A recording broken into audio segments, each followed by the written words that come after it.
This is BBC News. I'm Shaun Ley with the headlines at 3. Inflation hits 7% as prices rise at their fastest rate for 30 years. It's being driven by a sharp increase in fuel costs. Food prices are also up, leading some people to turn to charity. There's just so many people that you just wouldn't believe that are in dire straits and had to come to them for help and everything, all walks of life. It isn't just, the people that you would expect, really.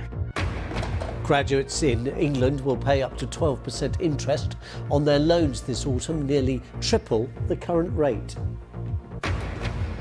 An Islamic State group sympathiser who murdered Sir David Amess, the Conservative MP, is told he'll spend the rest of his life in prison. The MP's friends and family have welcomed the sentence. He's never going to be able to enjoy walking free, doing the things we take for granted. That is what happens. He didn't get his martyrdom. He's got instead probably more than half a century of incarceration.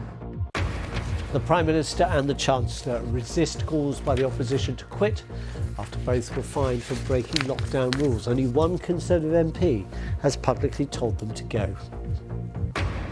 In Ukraine, fighting continues as 120,000 residents remain trapped in the port city of Mariupol. The entire Chinese city of Shanghai, home to 25 million people, has entered a strict COVID lockdown. 13,000 new cases have been identified there.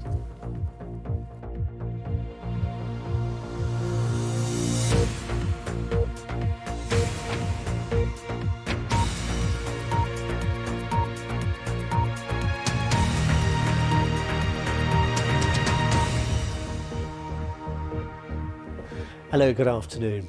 The soaring cost of fuel and food has pushed inflation to a 30-year high.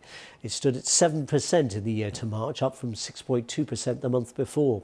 Prices are going up faster than wages, and there's pressure on the government to do more to help people who are struggling. The cost of living expected to rise even further because these figures don't include the recent increases in gas and electricity bills millions of us have faced. Here's our economics correspondent, Andy Verity. Table 14, please.